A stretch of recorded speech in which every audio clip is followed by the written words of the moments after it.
Sejam bem-vindos. Vamos fazer mais uma aula da doutrina social da Igreja. Hoje nós vamos refletir sobre a pessoa humana e os seus direitos. Hoje é dia de Pentecostes. A Igreja rezou e celebrou a vinda do Espírito Santo. Seja bem-vindo, Diácono José Luiz Maia. Então, vamos compartilhar aqui a tela.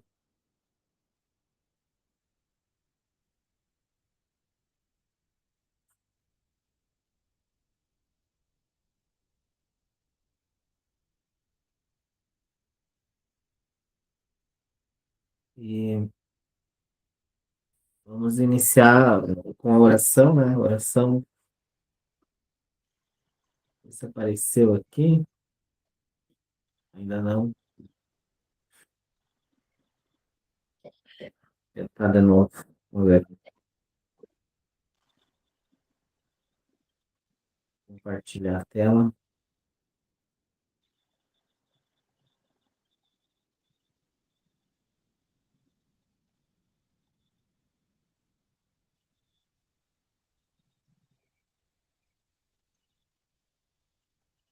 Seja bem-vinda, Vera. Boa noite, padre. Vamos começar com a oração do Espírito Santo, em nome do Pai, do Filho e do Espírito Santo. Amém. Vinde, Amém. Espírito Santo, enchei os corações dos vossos fiéis e acendei neles o fogo do vosso amor. Enviai o vosso Espírito e tudo será criado, e renovareis a face da terra. Oremos. Ó Deus, que instruístes os corações dos vossos fiéis, com a luz do Espírito Santo, fazei que apreciemos retamente todas as coisas segundo o mesmo Espírito e gozemos sempre da sua consolação. Por Cristo, Senhor nosso. Amém. Em nome do Pai, do Filho e do Espírito Santo. Amém.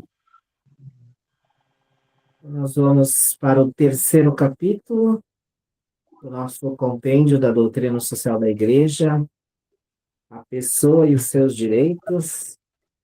Amanhã o Papa Leão vai publicar sua encíclica sobre a pessoa humana também, a dignidade da pessoa humana, diante das questões tecnológicas, a inteligência artificial.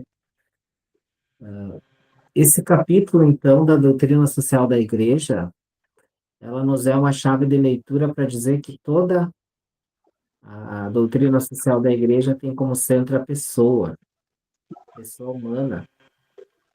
Isso que em algumas encíclicas vai se criticar a economia, né, a política, a educação, tudo aquilo que não coloca a pessoa no centro. Então, a economia vai ter que colocar a pessoa no centro, a política colocar a pessoa no centro, a educação colocar a pessoa no centro.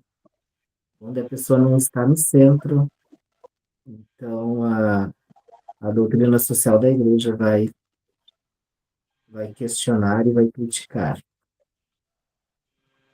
Então, aí nós temos um princípio personalista da doutrina social da Igreja. Aqui a palavra personalista vem de persona. Né? Persona é uma palavra grega que significa pessoa.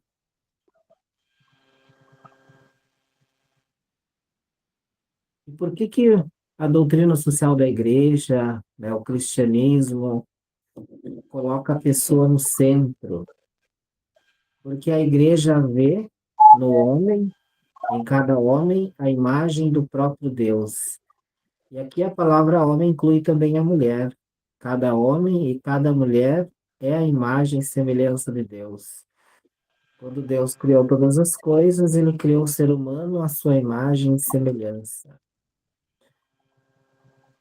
O que significa dizer que nós somos a imagem e semelhança de Deus? Significa dizer que Deus é parecido conosco? Que Deus também tem olhos, boca, né? Quando nós falamos que nós somos a imagem e semelhança de Deus, nós estamos dizendo muita coisa. E uma das questões aqui que vai entrar é que cada ser humano, né, é sagrado. E se você fere o ser humano na sua dignidade, você está ferindo o próprio Deus, porque está ferindo alguém que é a imagem de Deus. No mistério de Cristo, nós temos a imagem perfeita de Deus. Cristo é aquele que, ele é a imagem do Deus invisível. Se nós somos a imagem de Deus, Cristo é a imagem perfeita de Deus. Ele é a imagem do Deus invisível. E Cristo, ele se identifica com o ser humano, principalmente com aqueles que mais precisam. Quando Jesus diz, porque eu tive fome, me destes de comer. Eu tive sede, me destes de beber. Nós temos aqui acho que alguém aí que está com o microfone aberto, vamos ver quem que é.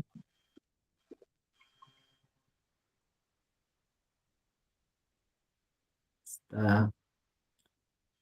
Acho que a Vera consegue desligar teu microfone, Vera. Tô tentando. Eu posso desativar aqui, depois tu ativa se precisar. Tá, Acho faz isso então.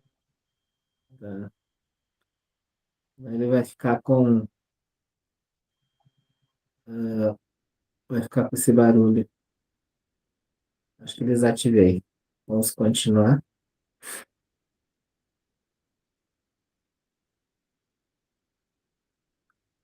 Ok, nós somos a imagem e semelhança de Deus. Aqui também é outra chave de leitura. Aqui está a dignidade da pessoa humana. E Cristo é a imagem perfeita de Deus. Se pelo pecado, né, já dizia lá os santos padres, se pelo pecado a semelhança de Deus foi corrompida, nós continuamos a imagem de Deus, mas perdemos a semelhança.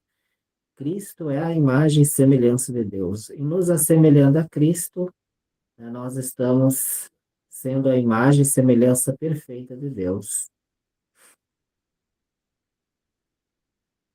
Então, a sociedade humana é objeto da doutrina social da igreja.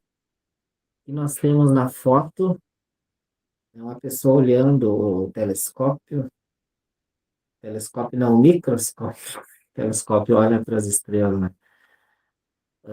E a doutrina social da igreja olha para o ser humano e pensa esse ser humano na sua dignidade, na sua sacralidade dentro de uma sociedade. Se essa sociedade é injusta e fere a dignidade do ser humano, a doutrina social da igreja vem apontar este erro e apontar um caminho de justiça. Toda doutrina social se desenvolve efetivamente a partir do princípio que afirma a intangível dignidade da pessoa humana. Toda pessoa humana é digna, mesmo que ela tenha cometido as piores coisas, né? Ela continua sendo ainda a imagem e semelhança de Deus. Até mesmo aquele que ainda não nasceu, né, que está no ventre materno, ainda é a imagem e semelhança de Deus. Então, a doutrina cristã defende a dignidade do ser humano desde a concepção até o seu fim natural. A pessoa humana, imago Dei. Essa palavra imago Dei é do latim imagem de Deus. A criatura, a imagem de Deus. Por ser imagem de Deus, o indivíduo humano tem a dignidade de pessoa. Ele não é apenas uma coisa, mas é alguém. Se nós pensamos Deus enquanto a Santíssima Trindade, que são três pessoas em um único Deus, e essas três pessoas vivendo a relação, né, o Pai, o Filho e o Espírito Santo se relacionando um com o outro como uma comunidade, como abertura, como doação, nós também entendemos o ser humano como imagem e semelhança de Deus também, existindo para a relação, para a doação, para a comunhão. Então, ele não é uma coisa entre as coisas do mundo, ele é a imagem de Deus, e por isso ele é uma pessoa. né? Hoje se pensa a pessoa como um ser de relação, um ser de abertura, um ser que não tem, né, a sua existência somente para si mesmo, mas para os outros, né, para uma comunidade. Chamado por graça, uma aliança com o seu Criador, a oferecer-lhe uma resposta de fé e de amor que ninguém mais pode dar em seu lugar. O ser humano foi colocado no mundo e Deus quer fazer uma aliança com o ser humano. Desde o Antigo Testamento, Deus propõe essa aliança. Nós olharmos nos textos bíblicos, né, a aliança de Deus com Noé, depois com Abraão, com Isaac, Jacó, Moisés, os profetas, os reis, depois em Jesus Cristo, a definitiva aliança. Mas esse Deus criando o ser humano capaz de dizer sim à proposta de Deus, ao mesmo tempo também capaz de dizer não na liberdade. Esse grande paradoxo da liberdade humana, capaz de dizer sim e capaz de dizer não a Deus. Toda a vida do homem é uma pergunta e uma busca de Deus. A pergunta mais profunda do ser humano é: quem sou eu? Da onde vim, para onde vou? O que eu estou fazendo aqui nesse mundo?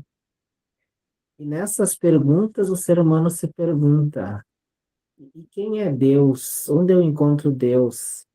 E na pergunta por Deus está a pergunta pela felicidade. Onde encontrar a felicidade? Onde encontrar o sentido da minha vida? Como eu explico a minha existência? Então, nesta pergunta está a pergunta por Deus. Deus é aquele que dá o sentido de nós estarmos aqui neste mundo. A relação entre Deus e o homem reflete-se na dimensão relacional e social da natureza humana. Se Deus é relação e nos criou para a relação, para nós vivermos com os outros e não isoladamente, porque nem Deus é um ser isolado, né? Ele é uma comunhão. Então, podemos dizer que na nossa natureza humana nós temos, né, uma tendência para a relação. O filósofo Aristóteles dizia que o ser humano é um animal político, é um animal social, né? Ele não tem a consistência, né, sozinho, mas com os outros. Então, na nossa natureza humana está a relação.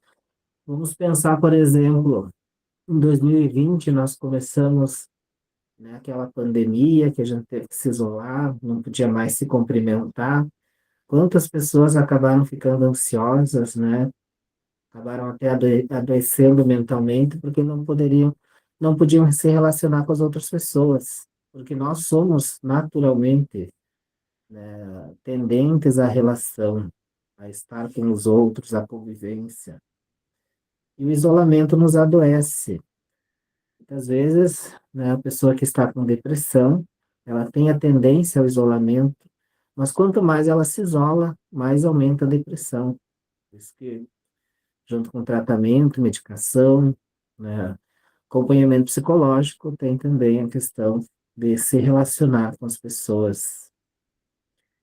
O homem e a mulher têm a mesma dignidade e são de igual nível e valor. A Bíblia diz assim: Deus criou, Deus os criou homem e mulher os criou. E os criou à sua imagem e semelhança, não é somente o homem, né, o varão, a imagem de Deus, é também a mulher. A mulher também é a imagem e semelhança de Deus. Por isso os dois têm a mesma dignidade. O homem e a mulher estão em relação com os outros, antes de tudo, como guardiões de sua vida.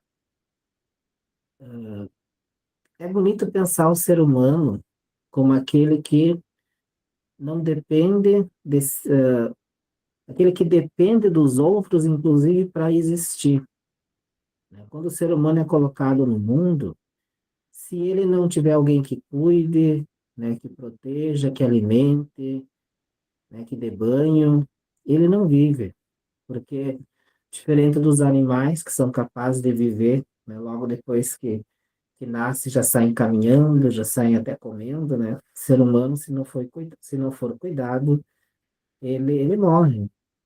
Então, nós, como seres humanos, somos dependentes uns dos outros. E nessa dependência está também a nossa capacidade de cuidar uns dos outros. Somos guardiões da vida, né, do ser humano e também de toda a criação. Fomos colocados no mundo para cultivar e guardar.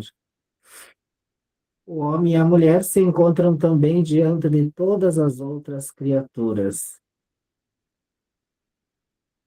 Uma interpretação equivocada que nós podemos ter do livro do Gênesis é que o ser humano é a coroa da criação, né? Que o ser humano foi colocado acima de todas as outras criaturas pela capacidade de pensar, de ter consciência, e que ele então pode dominar no sentido de violar, de violentar, de explorar. Mas o ser humano foi colocado junto com as outras criaturas para cuidar e guardar. E pela sua consciência, ele tem responsabilidade sobre as outras criaturas. Então, a dignidade do ser humano diante de Deus, como imagem e semelhança de Deus, não o faz um alguém que possa explorar e destruir a natureza, né, e as outras criaturas. Ele foi colocado junto com as outras criaturas nesse planeta, né, que é a nossa casa comum. O Papa Francisco nos ajudou a refletir sobre isso. O ser humano, né, o homem, está em relação também consigo mesmo e pode refletir sobre si próprio. Refletindo sobre o mundo, ele também pode olhar para si e também refletir, né, quem sou eu? O que eu estou fazendo aqui nesse mundo? Quem é o ser humano? Qual é a natureza humana? Então, esse ser humano é capaz de voltar o pensamento para si mesmo, né, e refletir sobre a sua própria vida. E refletindo sobre a própria vida, sobre a própria existência, o ser humano sente dentro de si uma ruptura. O ser humano sente que tem uma tendência para Deus, para o bem, para a beleza, para a verdade, mas ele também tem uma tendência para o mal, para o erro, né, para aquilo que fere a dignidade. É como se fossem duas forças dentro do ser humano. E essa força que leva o ser humano para o mal, nós chamamos também de pecado. Este pecado é fruto do primeiro pecado, o pecado original. O drama do pecado, o homem tenta forçar o seu limite de criatura. O primeiro pecado foi quando Deus coloca o ser humano, né, nas suas condições de humanidade, e o ser humano quer extrapolar, quer ir além daquilo que é a sua própria capacidade, se tornando, né, Deus, não semelhante a Deus, se tornando Deus no lugar de Deus.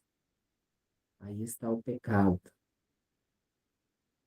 A consequência do pecado, enquanto ato de separação de Deus, é precisamente a alienação, isto é, a ruptura do homem não só com Deus, como também consigo mesmo, com os demais homens e com o mundo circunstante. A partir do pecado, o pecado original, houve uma ruptura de relação entre o ser humano e Deus, entre o ser humano com os outros, entre o ser humano com a natureza e o ser humano consigo mesmo. O ser humano está dividido. São Paulo, na carta aos Romanos, ele reflete: eu já não faço o bem que quero, mas eu faço o mal que não quero. Eu sinto dentro de mim uma força que me leva para o mal. O mistério do pecado se compõe de uma dúplice ferida que o pecador abre no seu próprio flanco e na relação com o próximo. Então, nesta humanidade marcada pelo pecado, nós temos muitas vezes esse choque, né, que nós temos com os nossos irmãos querendo conviver, acabamos agindo com grosseria, com violência, oprimindo.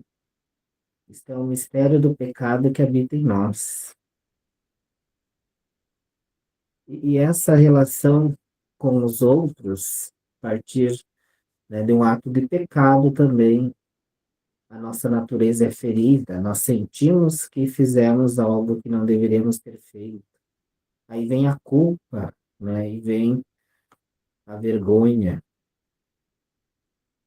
Alguns pecados, ademais, constituem pelo próprio objeto uma agressão direta ao próximo.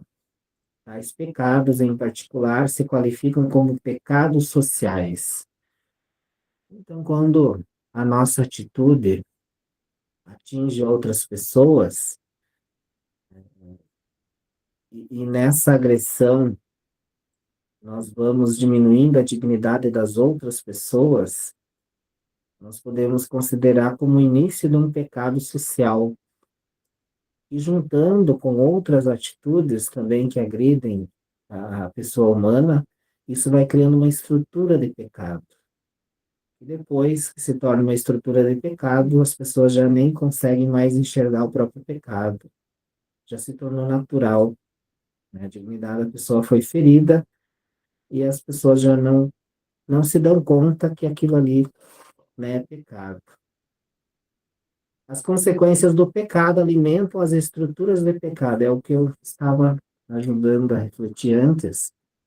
Quando várias pessoas agem, né, de uma forma pecaminosa diante do mundo, diante dos outros, isso vai se tornando uma cultura, uma estrutura de pecado. E depois as pessoas não se dão conta mais que estão pecando. Vamos dar um exemplo.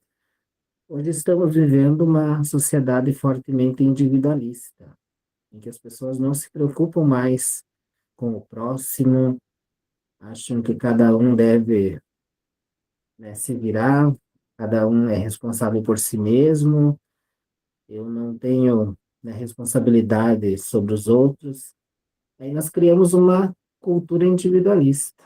Aí tanto faz se o meu irmão, né, se as pessoas estão aí com a dignidade ferida, isso não me compete, né? Hoje nós temos o pensamento cada um por si. Isso é uma estrutura de pecado. E a gente já nem percebe mais que isso é pecado, porque é tão comum, né? Todo mundo pensa assim. A universalidade do pecado e a universalidade da salvação. A doutrina da universalidade do pecado, todavia, não deve ser desligada da consciência da universalidade da salvação de Jesus Cristo. São Paulo faz essa relação entre Adão e Cristo. Se por Adão o pecado entrou no mundo, em Cristo entrou a salvação. Então, por mais que o pecado dominou toda a natureza humana, né, a, as gerações, em Cristo nós somos libertos desse pecado. Não somente como um bom exemplo, mas a morte e ressurreição de Cristo foi pelos nossos pecados. E pelo batismo, nós somos limpos do pecado original. Mas continua em nós uma mancha chamada de concupiscência, que, que continua nos atraindo para o pecado, e será a nossa luta, né, até o fim da nossa existência. O realismo cristão vê os abismos do pecado, mas na luz da esperança maior do que todo e qualquer mal dado pelo ato redentor de Cristo que destruiu o pecado e a morte. Não devemos nos desesperar com a realidade do pecado, por mais que ela seja uma realidade dura, difícil, triste. Em Cristo nós temos a possibilidade da redenção. Nós temos este homem Deus que veio nos apontar um outro caminho, caminho da comunhão, não o caminho do isolamento, né? O caminho do amor, não o caminho do ódio. E a sua morte foi pelo pecado, pelos nossos pecados e pelo pecado original. A universalidade desta esperança inclui, ademais dos homens e das mulheres de todos os povos, também o céu e a terra. É muito bonito essa reflexão que diz que a própria natureza ela é beneficiada pela a ação salvadora de Cristo. Em Romanos capítulo 8 diz que a criação inteira geme em dores de parto, enquanto, né, espera a redenção. Então, na redenção de Cristo, os seres humanos e também a natureza participam dessa nova realidade, esse novo céu e a nova terra. Então, as criaturas, tudo que existe, participa dessa redenção de Cristo. A pessoa humana e os seus vários perfis. Estão vendo que temos aí, em cada slide tem um número, né? Quem tem o livro pode ir acompanhando. Sei que eu estou falando um pouco meio rápido, né? Mas vocês podem ir anotando alguma coisa, depois a gente pode retomar. Mas esse compêndio da doutrina social da igreja nos ajuda aí a ter uma visão geral da doutrina social da igreja, um pouco mais aprofundada do que nós temos aqui nos slides. Então, existem múltiplas concepções redutivas de caráter ideológico ou devidas simplesmente a formas difusas do costume e do pensamento. Então, muitas concepções do ser humano não conseguem abordar e abarcar aquilo que de fato o ser humano é. Por isso que elas são redutivas, né? Elas pegam apenas um aspecto da vida humana e não conseguem pegar a totalidade. Por exemplo, nós temos aí no número 125, nos fala de uma aparente contradição entre o indivíduo e a sociedade. Absoluta individualidade versus um papel funcional no sistema, no interior de um sistema. Eu posso até ler aqui um pouquinho o que nos diz esse número 125.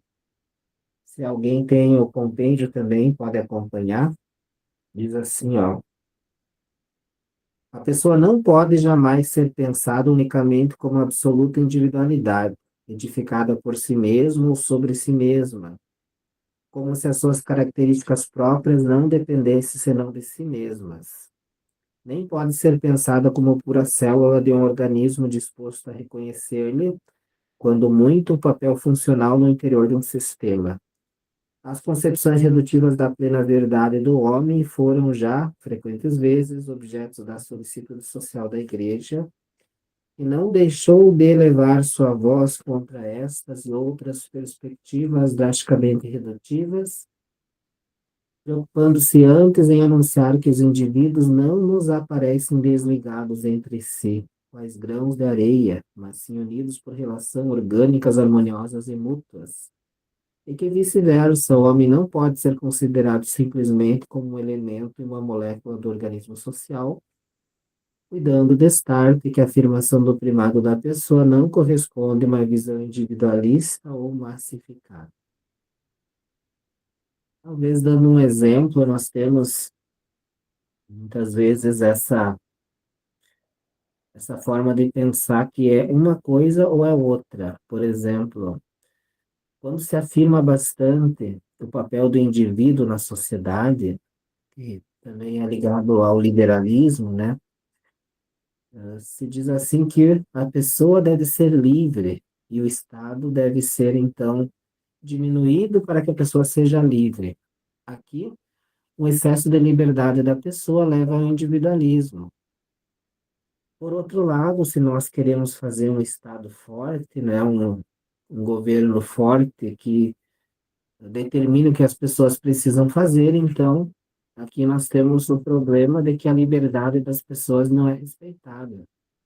e elas são apenas instrumentos dentro de uma máquina maior, que é o Estado, né, que é o governo, a sociedade. Então, os dois extremos são maléficos, tanto o excesso do indivíduo, o individualismo, como o excesso do Estado, do sistema, do coletivo sobre os indivíduos. Não sei se vocês querem comentar alguma coisa até agora. O que vocês... Tem alguma coisa? Vamos continuar.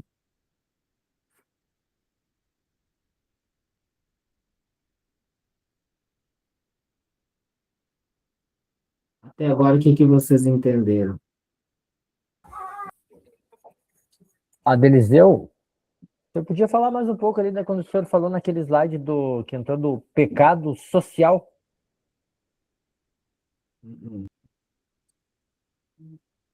Então, opa, o pecado, ele sempre é uma ruptura, né?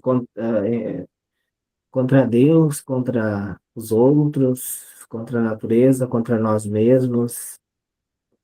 Mas quando esse pecado é realizado de forma coletiva, ele se torna uma cultura de pecado e as pessoas já não percebem mais que é pecado porque ele se tornou uma forma natural de viver.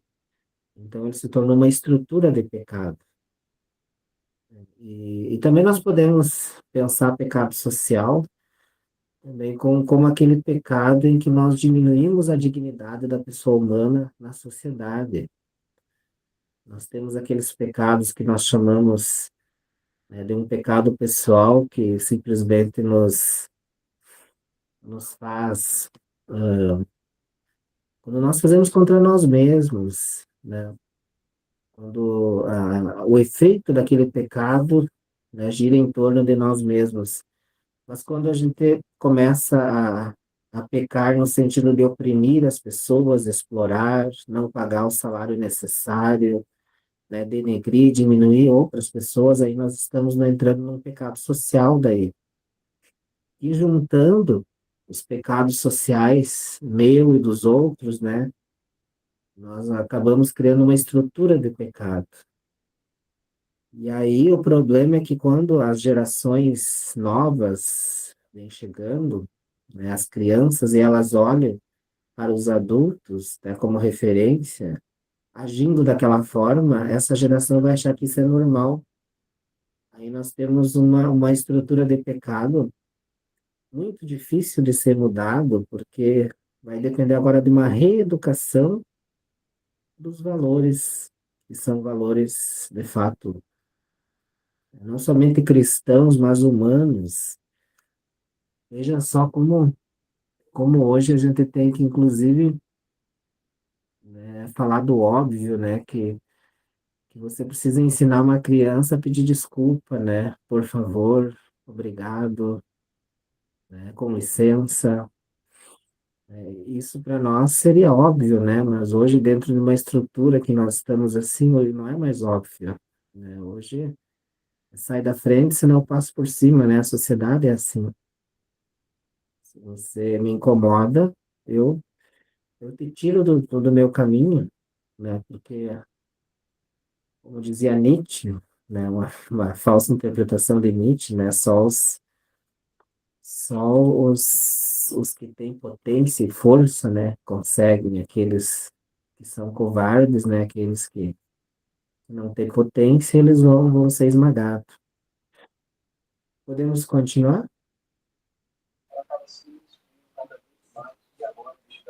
Então, a unidade da pessoa. Eliseu, antes de ir, posso dar uma... Podem falar, João Pedro. Viu assim, nessa questão do pecado social, né? Acho que tem dois exemplos que seria bem interessante que a gente consegue entender bem mais claro, né? Por exemplo, a questão do racismo institucional, né? Nós temos já uma cultura racista dentro das estruturas, enfim, que a gente vive, né? Que é normal, né? Então a gente acha que dizer palavras racistas, atitudes racistas, por exemplo, isso é normal, porque está dentro da estrutura nossa, dentro da sociedade, dentro da nossa cultura. Coisas normais, mas a gente, né, a gente nem percebe, quem sabe, né, alguns pejorativos e ações mesmo que a gente acaba cometendo, né, dentro dessa questão do racismo, né. E a outra questão que eu vejo na questão do pecado social que eu tenho me questionado bastante, é a questão da omissão, né? A omissão é uma coisa, assim, bastante, acho que um dos maiores pecados sociais que a gente tem é a omissão, né? Porque quando você não se posiciona, você não toma partido, você não tem uma posição em defesa, por exemplo, de justiça ou de situações em que a vida está sendo agredida, e aí você se omite, você se afasta, você acha que isso, né, não é contigo, e para mim isso é o grande pecado da humanidade também, né? E nós cristãos, especialmente, aí a gente vê, né, que Jesus, ele se posicionou, ele foi as últimas consequências em defesa da vida, né? Tanto que ele deu a vida pelos amigos, ou seja, colocar a vida da gente também em defesa da vida do outro, do irmão, dos amigos, enfim. Então, acho que esses dois elementos, me parece, só para deixar, né, não sei se estou contribuindo aqui, né, mas são duas coisas bem palpáveis, assim, no cotidiano da gente, né? Que nós pecamos por pensamentos, palavras, atos e omissões, né? Às vezes nós pensamos, a gente não tem pecado, a gente é bem tranquilo, a gente só fica em casa, né? Mas e o bem que a gente deixou de fazer também para os outros, né?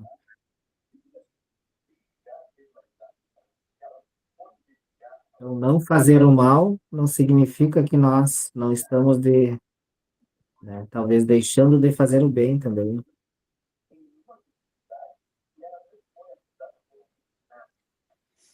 Se continuar mais um pouquinho, ver o que mais pode nos, nos ressoar. A unidade da pessoa, que então, artigo número 127. O ser humano foi criado em unidade de alma e corpo. Aqui também tem uma questão essencial.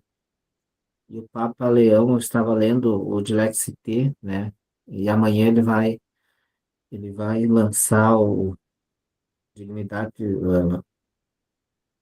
Magnífica Humana, eu acho, o nome da encíclica sobre a dignidade do ser humano. E quando nós pensamos a unidade do ser humano, corpo e alma, a gente não pensa uma alma separada do corpo. Quando a gente pensa uma alma separada do corpo, a gente pensa, eu vou cuidar da minha alma. Eu vou cuidar somente, né, que minha alma esteja, né, pronta para a vida eterna. Aí eu não penso que esta alma está dentro de um corpo e que esse corpo está dentro de uma sociedade que muitas vezes é injusta e pode estar maltratando, né, este corpo, esta alma. E lembrando que o próprio corpo é o templo do Espírito Santo, né?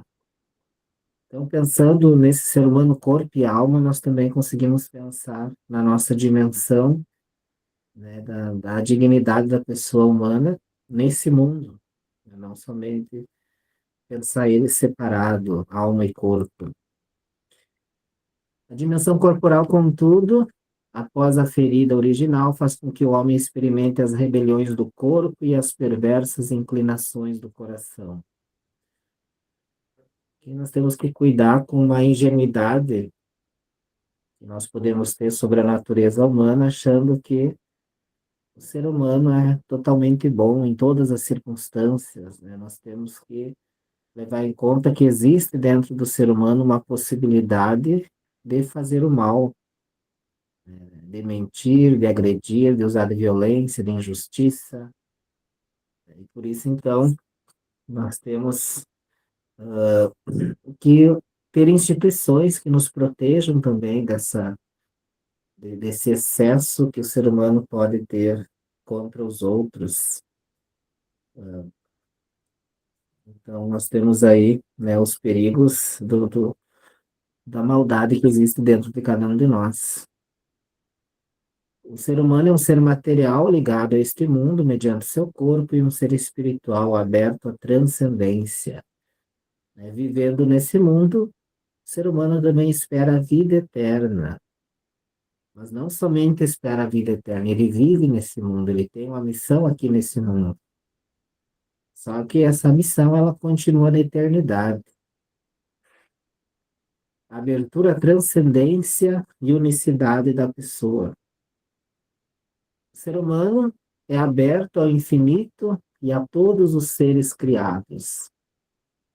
Aqui nós temos uma reflexão de que estamos numa sociedade muito capaz de nos oferecer bem-estar, né, no sentido de que nós temos hoje, mais do que nunca, tecnologia, né, alimentação, bens de consumo.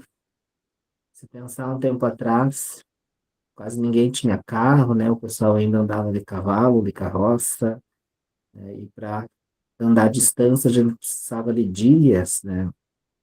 Por exemplo, também no trabalho, as pessoas faziam trabalhos manuais e seu corpo ficava cansados, né? E hoje nós temos máquinas que fazem isso para nós. Então nós temos muitas facilidades, mas não significa que o ser humano é mais feliz hoje, porque não são os bens de consumo, não são as facilidades que enchem o coração humano. Mas o que enche o coração humano é a sua abertura, a transcendência, e essa transcendência é a própria transcendência de si. O ser humano que se abre aos outros, né? A relação, a amizade, a comunidade, né? A prática do bem. E nessa abertura aos outros também a abertura a Deus.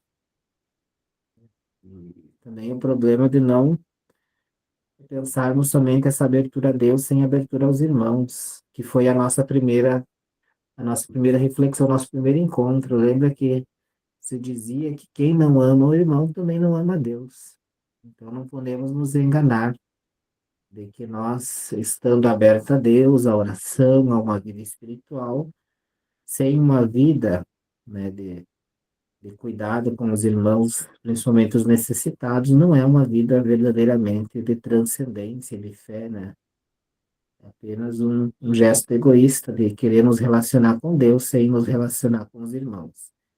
Mas essa abertura à transcendência faz com que o ser humano seja alguém naturalmente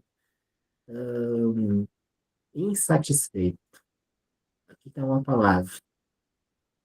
Vocês se deram conta que o ser humano é insatisfeito? Ele sempre está querendo alguma coisa, e quando ele tem, já não é mais aquilo que ele quer. É outra coisa, né? Porque o ser humano, na verdade, ele tem fome e sede do infinito, daquilo que não existe neste mundo. E a religião, e nós cristãos, chamamos isso de Deus. A psicanálise lacaniana vai dizer a falta, né? O ser humano, ele é movido pela falta, e a falta gera o desejo de movimentar-se para buscar algo. O ser humano é uma pessoa única e irrepetível. A pessoa humana é um ser inteligente e consciente, capaz de refletir sobre si mesma e, portanto, de ter consciência dos próprios atos. O ser humano é capaz de refletir, não quer dizer que ele reflete. Ainda mais numa sociedade hoje em que nós corremos bastante, muitas vezes nós estamos fazendo muitas coisas fugindo da reflexão de quem nós somos, o que estamos fazendo aqui nesse mundo. Estamos correndo bastante, sim, mas para onde? Será que vale a pena tudo isso, né?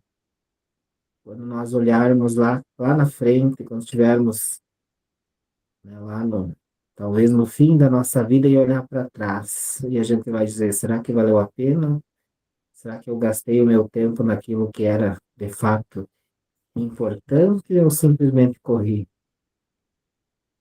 O respeito da dignidade humana. A ordem das coisas deve submeter-se à ordem pessoal, e não o contrário. Jesus dizia O sábado foi feito para o homem, e não o homem para o sábado. Então, as coisas foram feitas para que o ser humano possa usar, e não que o ser humano se torne também uma coisa, né, que possa ser usada, nem mesmo por outro ser humano. O ser humano não é uma coisa, é alguém. A pessoa não pode ser instrumentalizada para projetos de caráter econômico, social e político, imposto por qualquer que seja a autoridade. Às vezes se pensa pelo bem da economia, nós temos que exigir que os trabalhadores trabalhem 15 horas por dia. Assim a economia vai crescer, né? Quando o Papa Leão XIII escreveu a Rerum Novarum, essa era a realidade. As pessoas trabalhavam 12, 15 horas por dia, né? Trabalhavam mulheres, crianças, toda a família junto. E, então a igreja naquele tempo se posicionou que estava ferindo a dignidade do ser humano. Mas se nós pensar economicamente, isso é bom, né? A economia vai bombar. Mas será que a dignidade da pessoa humana está sendo respeitada? Ou a pessoa está sendo explorada para um bem maior, mesmo que seja o econômico? A liberdade da pessoa, o valor e o limite da liberdade. O homem pode orientar-se para o bem somente na liberdade que Deus lhe deu como sinal altíssimo da sua imagem. Para que o ser humano procure o bem, ele precisa ser livre, ele não pode ser obrigado a procurar o bem. Então, é importante que na liberdade o ser humano, inclusive, tenha a possibilidade de querer outra coisa. Mas Santo Agostinho refletia que existe uma diferença entre livre-arbítrio e liberdade. Livre-arbítrio é fazer o que quer, o que quiser, né? Pessoa, pelo livre-arbítrio, pode escolher, inclusive, o mal de si mesma. Mas pela liberdade, o ser humano vai saber que aquilo que faz bem é aquilo que deve ser buscado. Então, a pessoa verdadeiramente livre sabe aquilo que é bom e aquilo que vai fazer bem. Por isso, ela vai buscar aquilo que, de fato, deve ser buscado. E não simplesmente pelo livre-arbítrio, que a pessoa pode escolher até a própria destruição. Mas a pessoa precisa ser livre para buscar. E Deus nos dá essa liberdade. A liberdade não se opõe à dependência criatural do homem para com Deus. A reflexão, às vezes, de alguns ateus é que se Deus ele nos pede para seguir os mandamentos, caso contrário, né, nós podemos inclusive ser punidos do fogo do inferno, né, uma certa visão religiosa, né? Então quer dizer que Deus não quer, não respeita a nossa liberdade. Mas aqui vamos pensar assim que aquilo que Deus quer para nós é o melhor para nós. Então, se Deus nos deu o caminho dos mandamentos, o caminho do amor ao próximo, o caminho da misericórdia, é o melhor caminho para nós. Então, quando nós escolhemos a vontade de Deus, na liberdade, não significa que estamos negando a nossa capacidade humana, né, de ser livre. Nós estamos entrando em concordância, aceitando que aquilo que Deus quer para nós é o melhor para nós. Então, os mandamentos não limitam a nossa liberdade, eles nos ajudam a viver essa liberdade de forma plena, porque aquilo que Deus quer é o melhor para nós. O reto exercício do livre-arbítrio exige e precisa de condições de ordem econômica, social, política e cultural, que são muitas vezes desprezadas e violentadas. Então, né, meus irmãos, colegas de estudo, a gente pode pensar, por que que essa pessoa fez isso, né? Por que ela não fez outra coisa? Mas será que ela tinha condições de perceber que aquilo que ela fez iria prejudicar ela e a sociedade? O que eu quero dizer com isso? Muitas vezes uma pessoa está numa situação, num contexto, em que ela não consegue enxergar, né, além daquilo que o contexto lhe permite, que ela acaba tendo escolhas que podem ir contra aquilo que seria o seu bem. Não sei se vocês conseguiram entender. Por exemplo, uma pessoa que nasceu, eu posso estar falando uma bobagem agora, nós vamos pensar assim, uma pessoa que nasceu num contexto de extrema pobreza, de falta de dignidade, aí você vai exigir, mas essa pessoa tem que se esforçar, né? Agora tem que lutar para estudar, para ser uma pessoa, né, na sociedade reconhecida, mas diante dela também tem o caminho do crime, né? Qual dos dois caminhos que ela pode escolher, né? Diante de um contexto que ela tem, talvez, pouca possibilidade de escolher, né, o caminho de uma universidade, sei, posso estar falando bobagem, mas o estudo do Pierre Bourdieu nos fala que muitas vezes nós somos marcados pelo nosso contexto, né? Às vezes o contexto em que nós somos criados e vivemos a gente não consegue enxergar fora desse contexto e longe, né? O reto exercício do livre-arbítrio exige precisas condições de ordem econômica, social e cultural, né? Isso já acho que foi. O vínculo da liberdade com a verdade e a lei natural. Quando obedece à verdade, ou seja, quando não pretende ser criador e senhor absoluto destas últimas e das normas éticas. Então, o ser humano, ele vai agir com liberdade e com verdade, né, quando ele, isso já foi falado, quando ele reconhecer que aquilo, né, que Deus propõe é o melhor, porque Deus, conhecendo a nossa natureza humana, né, ele sabe o que é melhor para nós, né, e se nós queremos criar por nós mesmos as leis éticas e morais, sem levar em conta a nossa natureza humana, aquilo que nós somos de verdade, podemos estar indo contra nós mesmos. Nós podemos colocar isso em discussão, né? A verdade sobre o bem e o mal é reconhecida prática e concretamente pelo o juízo da consciência.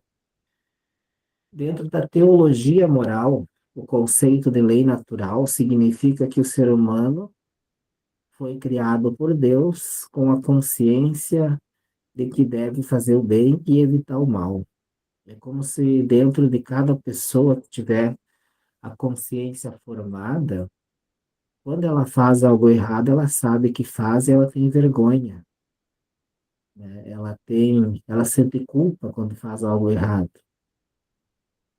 E quando a pessoa já não sabe mais o que é certo e o que é errado, né? Quando ela não tem uma consciência formada, ela pode estar fazendo, né, as coisas que não devem ser feitas, porque ela já não sabe mais né, até o que é bom para ela e o que é bom para a sociedade. Mas quando a pessoa é formada, né, pela sua consciência, ela tem uma regra de uma lei natural que diz para ela isso é certo, isso é errado. Isso pode, isso não pode. Se você fez algo errado, você vai se sentir culpado. O exercício da liberdade implica referência a uma lei moral natural, de caráter universal, que procede e unifica todos os direitos e deveres. Então, essa lei moral natural, ela está embasada numa lei capaz, né, de ser universalizada e reconhecida por todas as outras pessoas, né, como isso deve ser feito e isso não deve ser feito. Nós temos como regra os 10 mandamentos, os ensinamentos de Jesus, mas tirando a questão religiosa do meio, né? Porque nós estamos numa sociedade laica, a própria razão é capaz de chegar a universalizações. Um dia, se vocês estudarem filosofia, talvez alguém tenha estudado, e vocês chegarem Immanuel Kant, ele tem a formulação de que você deve agir, né, de uma forma em que a tua ação seja transformada numa lei universal. Isso quer dizer assim, aquilo que você não quer que os outros te façam, você também não vai fazer. Mas a questão de Immanuel Kant é, se eu faço isso e todos fizerem, será que isso é bom ou é ruim para o coletivo? Aqui nós temos, né, um exemplo de lei moral que não precisa passar pela religião. Se você universalizar a tua ação, se todos fizerem essa mesma ação, será que vai ser bom ou vai ser ruim para a sociedade? Que você pode encontrar leis morais, né, que não precisamente dependem, né, de preceitos religiosos. A lei natural liga os homens entre si, impondo princípios comuns. Então, pela lei natural, nós vamos compreendendo, né? Eu devo agir, né, com justiça ou devo ser injusto? Eu devo agir com verdade ou posso agir com falsidade? E assim vai se criando leis universais. A lei natural, que é a lei de Deus, não pode ser cancelada pela iniquidade humana. Porque pelo pecado original, nós também acabamos enxergando de forma distorcida a realidade. Porque no fundo nós queremos que a realidade corresponda ao nosso desejo. Mas aquilo que é em si mesmo não corresponde ao nosso desejo. Por exemplo, o mundo não corresponde àquilo que eu quero. Então, eu não posso dizer, né, que as coisas, elas são verdade se eu acho que seja verdade, né? As coisas são verdade em si mesma. Não porque eu quero que seja diferente que a realidade vai mudar. Vocês acham que eu estou falando muito difícil? Estou ficando muito filosófico? Eu estou tentando dizer assim que hoje nós temos muito essa ideia de dizer assim, eu acho que é isso e para mim é isso, né? Então, para mim a verdade é isso, mas a verdade existe em si mesma, né? Não depende do que a pessoa acha e do que ela quer que seja para ela, né? A liberdade é misteriosamente inclinada a atrair a abertura à verdade e ao bem humano, e muito frequentemente prefere o mal e o fechamento egoístico. Então, nós somos tendentes ao egoísmo. Nós temos o perigo de que, se a gente não trabalhar a nossa natureza humana, nós somos pessoas muito tendentes a nos fechar. Então, nós precisamos da força de Deus e do Espírito Santo para a gente acabar saindo de nós e agindo em favor dos outros. Mas existe dentro de nós duas forças, uma força que nos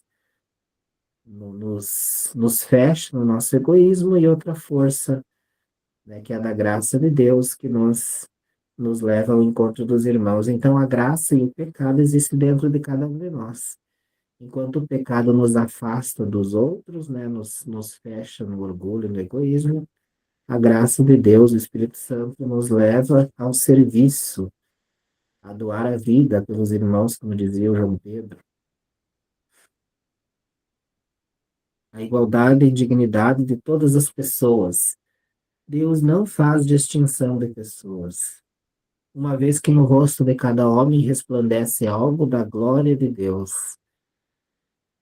Mesmo aqueles que fizeram, né, as piores coisas, eles não deixam de ser a imagem de Deus. É necessário, em particular, apoiar os últimos, assegurar efetivamente condições de igual oportunidade entre homem e mulher, garantir uma objetiva igualdade entre as diversas classes sociais perante a lei. O específico feminino é diferente do específico masculino, e esta diversidade na igualdade é enriquecedora e indispensável para uma harmoniosa convivência humana. Nós falamos na igualdade do homem e da mulher, mas nós temos uma igualdade na dignidade, enquanto na sua especificidade nós somos diferentes. O homem e a mulher têm qualidades, né, diferentes uns dos outros. E nessa diversidade existe uma harmonia e uma comunhão. Então, existe uma igual dignidade e uma diversidade, né, específica do homem e da mulher. A mulher é o complemento do homem, como o homem é o complemento da mulher.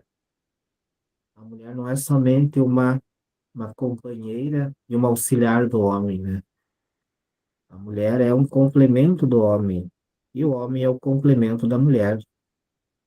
Os dois iguais em dignidade, em direito.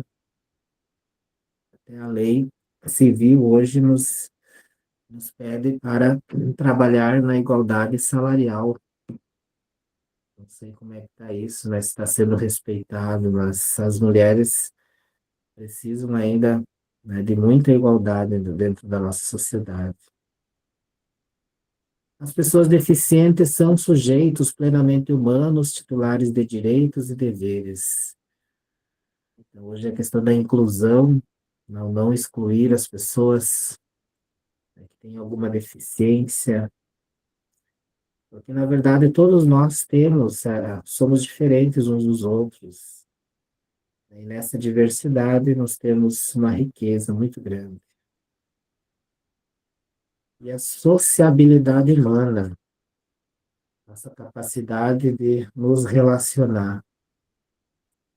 A pessoa é constitutivamente um ser social, porque assim a quis Deus que a criou. O homem é um animal político, como dizia Aristóteles, um animal social. Nós nos realizamos na convivência com os outros.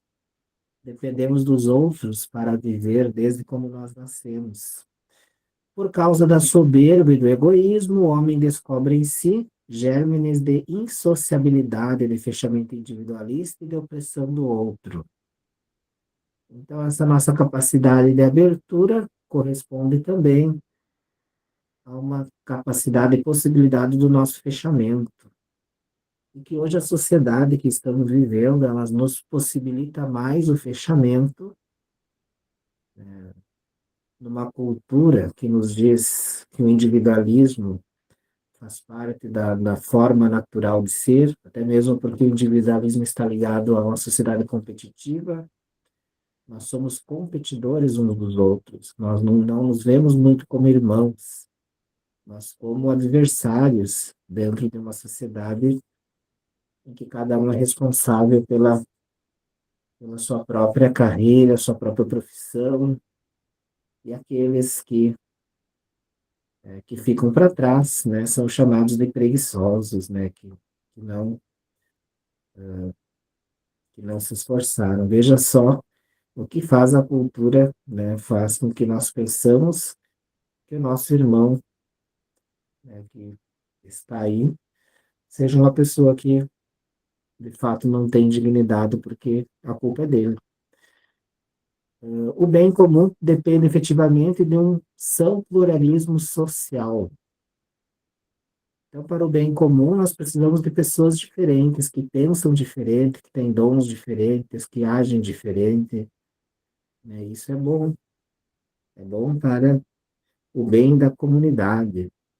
Segundo a leitura da missa de hoje, dizia, né, a diversidade de dons, diversidade de ministérios, mas o mesmo Espírito.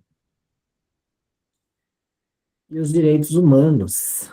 O magistério da Igreja não deixou de apreciar positivamente a Declaração Universal dos Direitos do Homem, proclamada pelas Nações Unidas, em 1948. A Igreja, né, achou muito boa a Declaração dos Direitos Humanos, até porque foi a Igreja Católica, né, na sua defesa do ser humano enquanto imagem e semelhança, né, que no fundo está por trás dessa ideia dos direitos humanos. Pensando na sociedade, por exemplo, sociedade grega, né, que tem toda a filosofia, ela considerava as mulheres inferiores, né, as crianças inferiores. Algumas crianças que nasciam com deficiência muitas vezes eram mortas, né?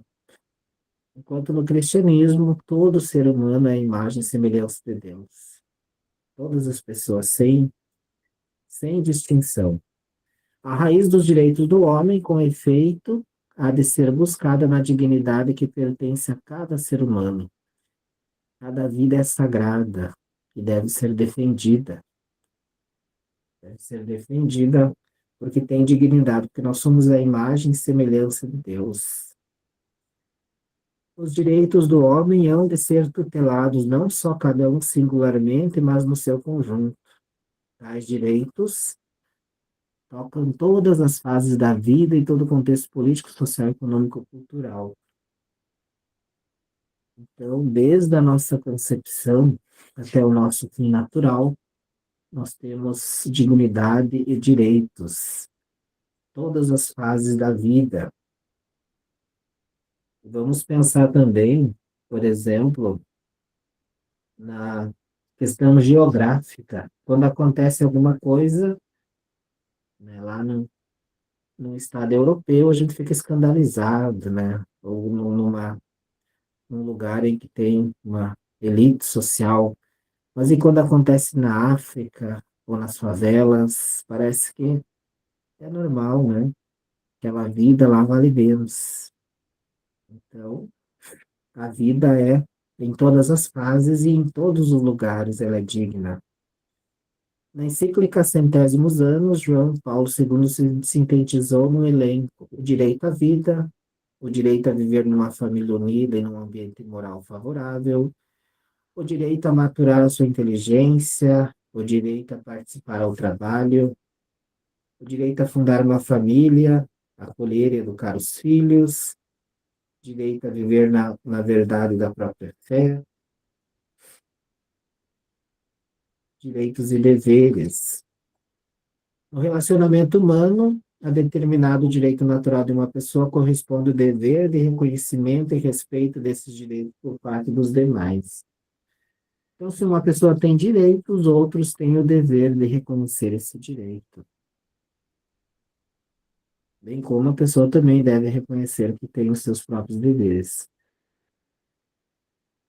Os mais favorecidos devem renunciar a alguns dos seus direitos para poder colocar com mais liberalidade os seus bens ao serviço dos outros. Isso aqui é muito forte. Vai voltar em outra aula. É a questão de que existe um momento em que aqueles que possuem mais devem abrir mão do seu direito de possuir para o colocar à disposição daqueles que menos têm. Isso faz parte daquele princípio, né, que está dentro do bem comum, que é a universalização da propriedade. A propriedade pode ser relativizada quando ela não está contribuindo para o bem comum. O empenho pastoral se desenvolve numa dúplice direção de anúncio do fundamento cristão dos direitos do homem e de denúncia das violações de tais direitos. O anúncio é sempre mais importante do que a denúncia. Precisamos estar sempre dentro desta relação de anúncio e de denúncia, sendo que o anúncio é mais importante do que a denúncia. Não podemos ficar somente na denúncia. Precisamos também anunciar. Não podemos ficar só na anúncia. No anúncio também temos que denunciar aquilo que está errado. E veja só, aqui nós temos o Espírito Santo, né, entrando dentro da doutrina social da igreja no dia de Pentecostes, que hoje nós celebramos o Pentecostes. A igreja confia, sobretudo, na ajuda do Senhor e do seu Espírito, que derramado nos corações é a garantia mais segura do respeito da justiça e dos direitos humanos. Então, o Espírito Santo é aquele que nos dá força, coragem, criatividade, amor pela missão de resguardar os direitos humanos de todas as pessoas. Aqui nós encerramos esta exposição. Vocês têm, né, no compêndio, tem todo o material. O que andaram pensando sobre isso, esse tema? Vocês acharam muito difícil? É um tema central da doutrina social da Igreja, os direitos do ser humano.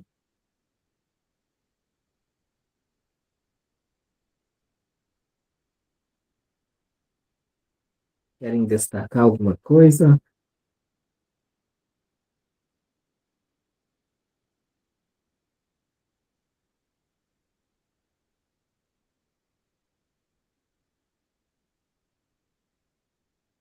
Vocês sublinharam aí no livro de vocês, no caderno,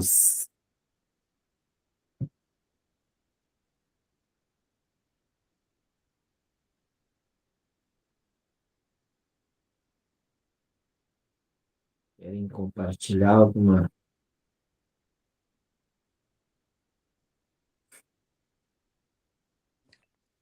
Padre Eliseu, eu gostaria de fazer uma colocação.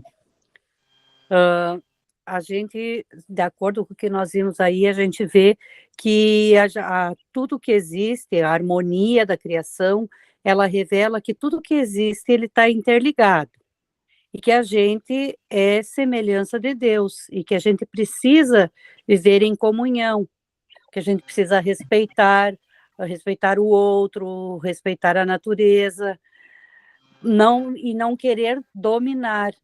A gente precisa aprender a conviver. Só que, às vezes, que nem o senhor já falou, às vezes a própria sociedade, ela impõe regras, ela impõe coisas para as pessoas, que as pessoas muitas vezes não têm oportunidades de terem escolhas que respeitem isso, que acompanhem tudo isso. Às vezes elas são obrigadas pela própria sociedade a percorrerem o caminho que leva para o mal, para o lado das coisas ruins. E eu vejo que nós, enquanto igreja, às vezes, a gente falha muito nisso também, de não ajudar essas pessoas. A própria igreja, às vezes, abandona o outro ser humano, que nem o senhor falou, às vezes tem uma pessoa que está em depressão, está aqui do nosso lado e a gente não enxerga, a gente não ajuda. Eu acho que nós, enquanto igreja, a gente precisa viver mais o evangelho, precisa acreditar mais, viver mais os mandamentos, para que isso possa acontecer de verdade.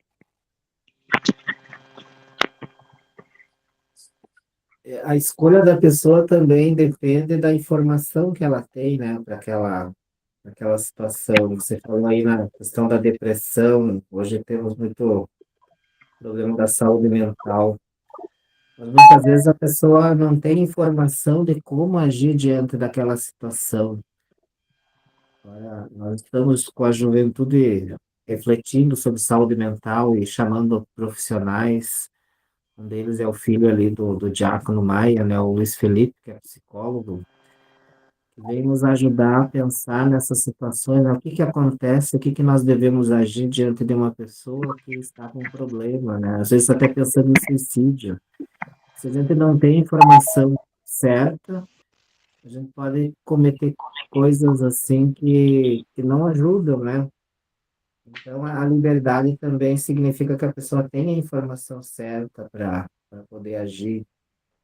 E outras vezes a pessoa não tem liberdade porque a própria circunstância obriga ela a agir daquela forma, porque é a situação, né, que ela está vivendo.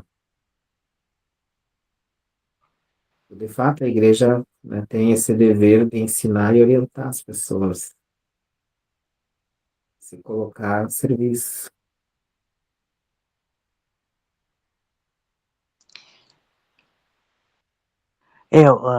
Padre, pessoal, eu também. Esse tema ele é provocador, né?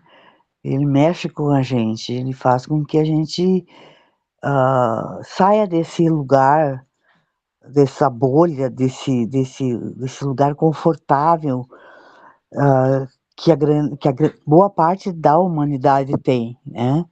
E o que que o que que é esse conforto? É traduzido através de um modelo de sociedade. E esse modelo de sociedade é um modelo onde quem pode mais chora menos. A ideia de que eu me viro e os outros não conseguem porque não se viram, né? E a ideia do livre-arbítrio, né? Ah, não conseguiu porque não fez, não se esforçou. Mas em que meio, que oportunidades esse indivíduo ou esse conjunto de indivíduos tiveram nas suas vidas, né? Em que meio social eles estão inseridos, em que meio socioeconômico eles estão vivendo, né? Que oportunidades está sendo oferecida a eles, né?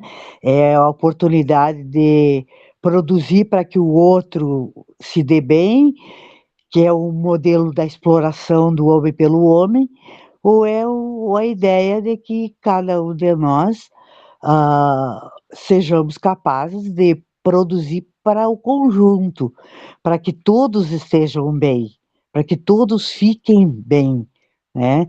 Então, o livre-arbítrio, para mim, me parece que serve para aqueles que não querem assumir nenhum compromisso com o outro. Sei, é a minha concepção, eu sei. O padre sabe, eu vivencio uma comunidade de socialmente e economicamente muito complicada,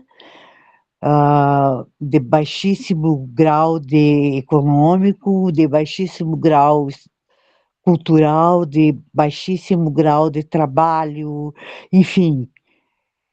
E o que que nos leva, nos garante ou nos impulsiona para continuar a lutar e fazer a diferença dentro daquele espaço social, em que, no caso do qual eu estou inserida como ministra, né?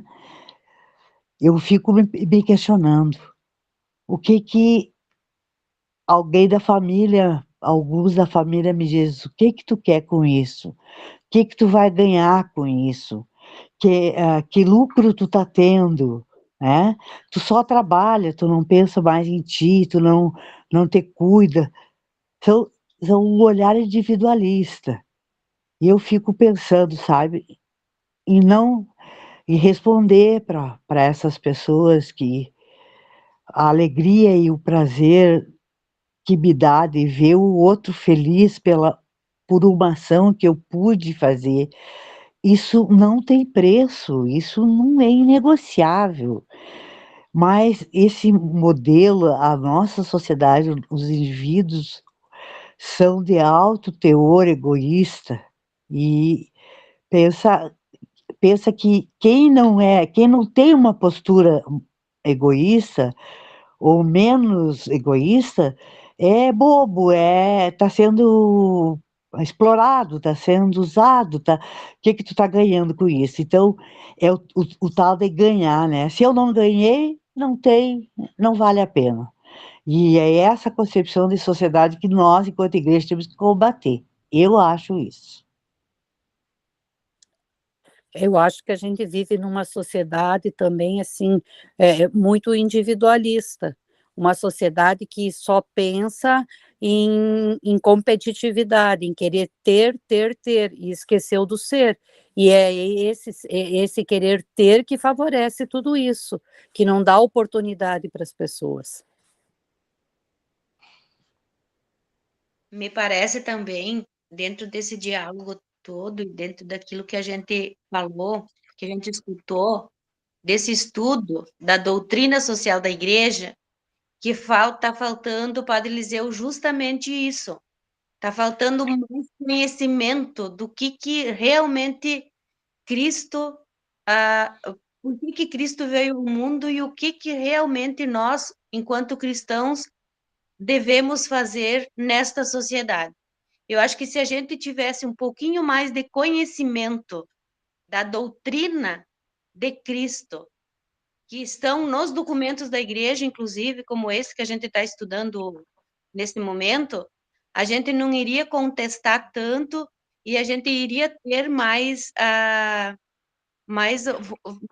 conhecimento e mais respeito pelo diferente. Porque hoje, nessa sociedade, como já foi falado, onde quem pode mais chora menos, onde quem não tem é porque não lutou, porque é vagabundo e assim, consequentemente. E a gente não para realmente analisar, perceber o porquê das coisas estarem acontecendo e qual é o nosso papel enquanto cristão neste mundo. Parece que nós precisamos ter mais conhecimento e precisamos perceber o que Cristo realmente quer de nós. O que representa ser cristão neste mundo.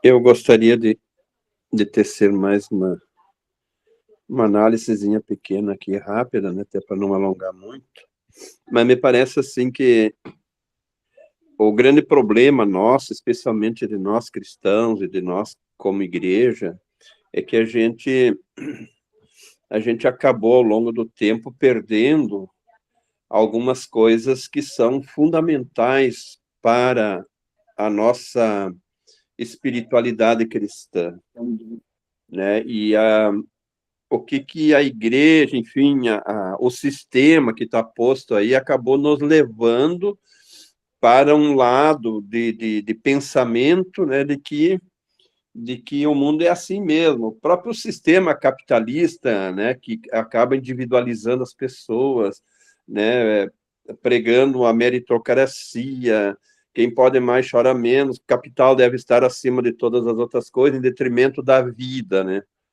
E o cristianismo, me parece que ele tem duas raízes que são importantes, que a gente poderia resgatar da própria Bíblia, né?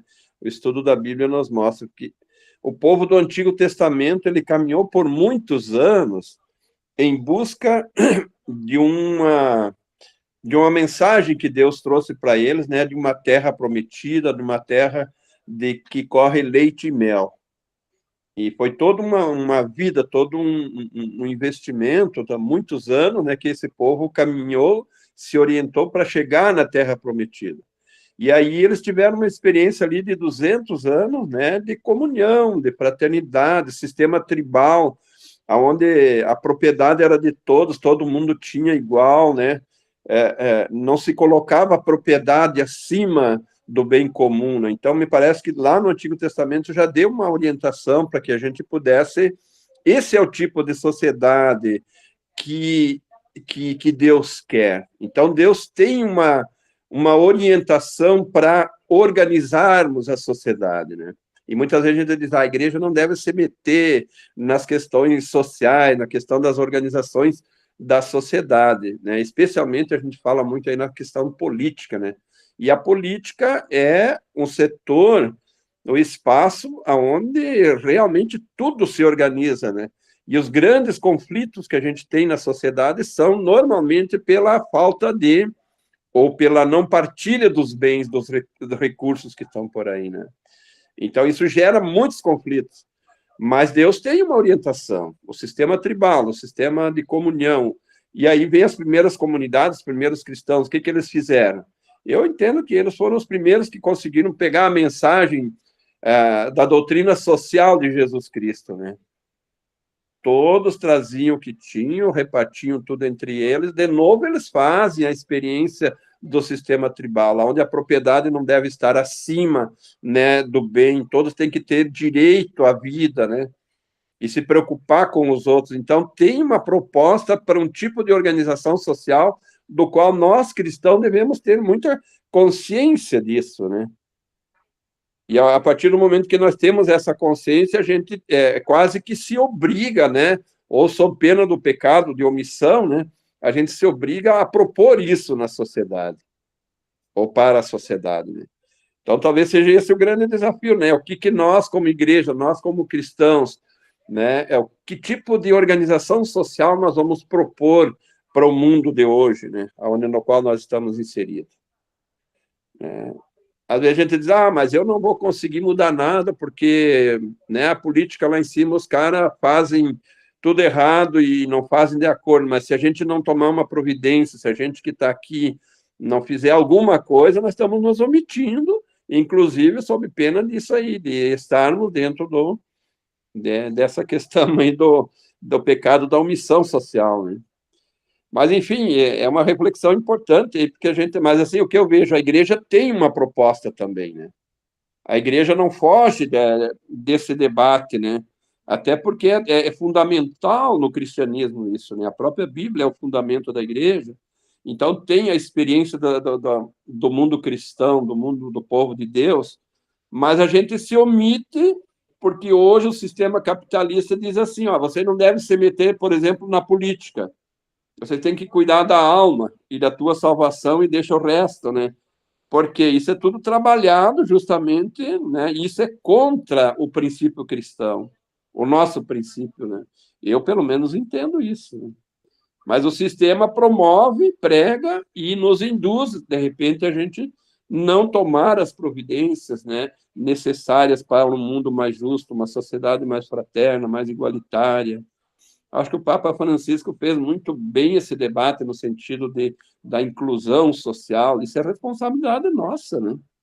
E aí tem esses órgãos, essas organizações maiores. Por exemplo, enquanto eu vou visitar e levar uma cesta básica para alguém ali da minha comunidade, a política desvia bilhões e bilhões, né?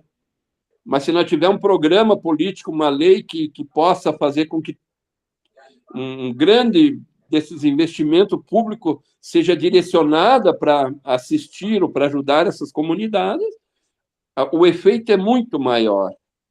Não que a gente deve se omitir de fazer a nossa parte, o indivíduo, mas se a gente ajudar a organizar, né, a sociedade, a política, o resultado é bem maior, né? Desculpa que eu estou meio eufônico aqui um pouquinho, né, gripado, mas estamos aí. Acho que está bom o debate, Elisiel. Bem, então hoje nós refletimos, né, a pessoa humana, os seus direitos, e no próximo encontro nós vamos refletir os princípios da doutrina social da igreja, que vai entrar o bem comum, a destinação universal dos bens, né, a participação, a solidariedade, a subsidiariedade, esses princípios assim que vamos, né, nos dar uma chave de leitura de o que deve ser feito em cada situação, né? A doutrina social da igreja não nos diz assim como devemos nos organizar, né, em cada local, mas ela nos dá princípios para agir em cada situação. Acho que vai ser bem interessante a gente estudar esses princípios. Então, quem tem o compêndio, né, já pode seguir adiante ali. Nós paramos no número 159, né, hoje. E vamos, então, no próximo encontro, começar no 160. É o número 100 até o 208. Do 160 até o 208. Alguém gostaria de dizer mais uma palavra antes de nós encerrarmos aqui?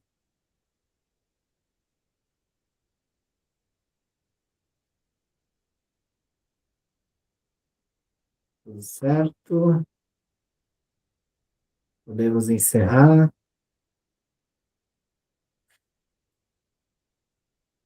Então, obrigado pela participação e cada um no seu tempo também, se quiser fazer uma leitura a mais né, do compêndio. E lembrando que amanhã o Papa Leão vai lançar uma encíclica social sobre a relação entre a dignidade humana, a inteligência artificial, as tecnologias, né? O Papa está muito preocupado que a inteligência artificial e as tecnologias eles diminuem a importância do ser humano dentro disso tudo, talvez até mesmo na questão do trabalho, né? Quantas pessoas podem ficar desempregadas, né, se nós não soubermos usar as novas tecnologias e a inteligência artificial, né? E sem trabalho, o que que essas pessoas vão vão fazer.